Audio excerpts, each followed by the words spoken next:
So this is a brochure for the Interhotel Panorama, the landmark, really, of Oberhof. Opened in 1969, its two buildings are designed to resemble a ski jump, and the concept for this hotel was originally to serve, of course, East Germans, but also to attract foreign tourists to the GDR for their, hopefully, hard currency. So the operators of the hotel produced this four-language promotional brochure 1 year after the hotel opened in the hopes of attracting these guests to the area. At first glance, it's a fairly standard hotel brochure. Nice picture of the hotel on the front. When you flip it over, though, it begins to tell a little bit of a different story. So we have a map back here, which shows local hiking trails that are in close proximity to the hotel, and also includes some of the local towns in the area. One of these is the Thuringian center of Weimar. Now, Weimar is perhaps best known as the home, or one of the homes of German literary classicism. So Goethe and Schiller are closely associated with Weimar. But during the Nazi period, the town was also the home to the notorious concentration camp of Buchenwald, and in fact, the Weimar-era communist leader Ernst Thälmann, an East German icon, was murdered there by the Nazis.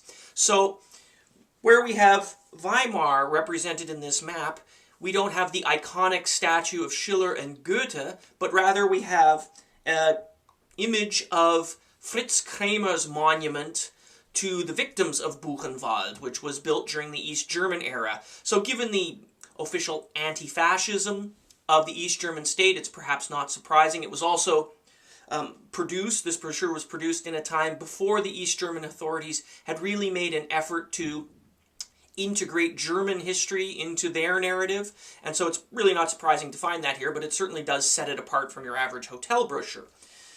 Inside, you open it up. On the left panel here are a number of images of what awaits the guest. It says, "My vacation at the Hotel Panorama," standard stuff, the pool, the rooms, restaurants, etc. And then there's also a brochure that goes into some detail on this. A little bit interesting. Information for you, it says. And inside, we get details on the amenities, the rooms, and the restaurants. There were 7 of them inside the hotel.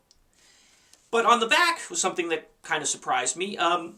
There's a picture of the hotel's mini golf course. I don't know about you, but when I think of golf, I certainly think of it as the most capitalist of all sports, perhaps. But to find it here is a little bit interesting. But the best is still yet to come. Inside, in this pocket here, which is labeled My Hotel Hits, we have a series of flexi discs. Now, those of you who are sort of my vintage and older will most likely remember these. These are records that were frequently used for promotional purposes. You would find them in teen magazines, or sometimes in a cereal box, and you'd get a song frequently on one side, but here we have them on both. Now, these flexi discs were produced by the Soviet state label Melodia, and they're rather interesting.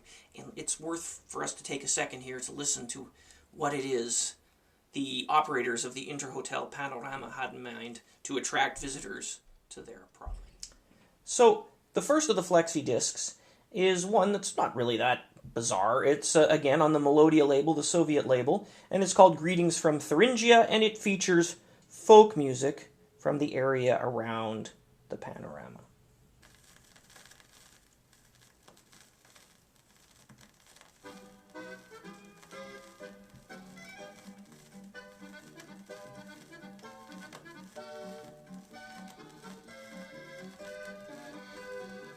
I think we all get the idea.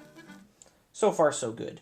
Then there's a series of gray flexi discs in here. They're all Russian language. Some of them have musical selections, seem to be excerpts from things like Soviet musicals, sort of light entertainment, very melodic stuff. But most of them are, in fact, poetry recitations. This is one by an S.S. Smirnov.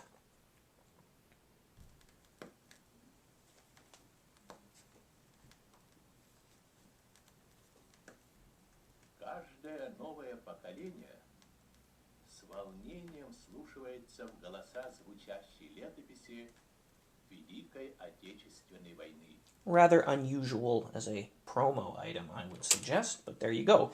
But the pièce de résistance is definitely this one.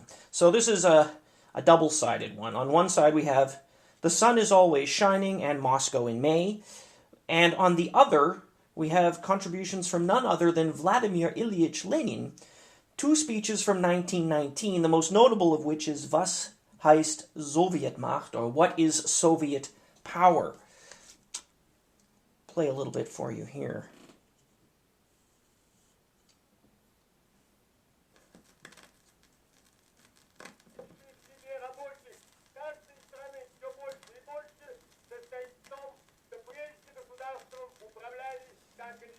Hi, this is Vladimir Ilyich Lenin, and when I'm in Oberhof, I always stay at the Interhotel Panorama.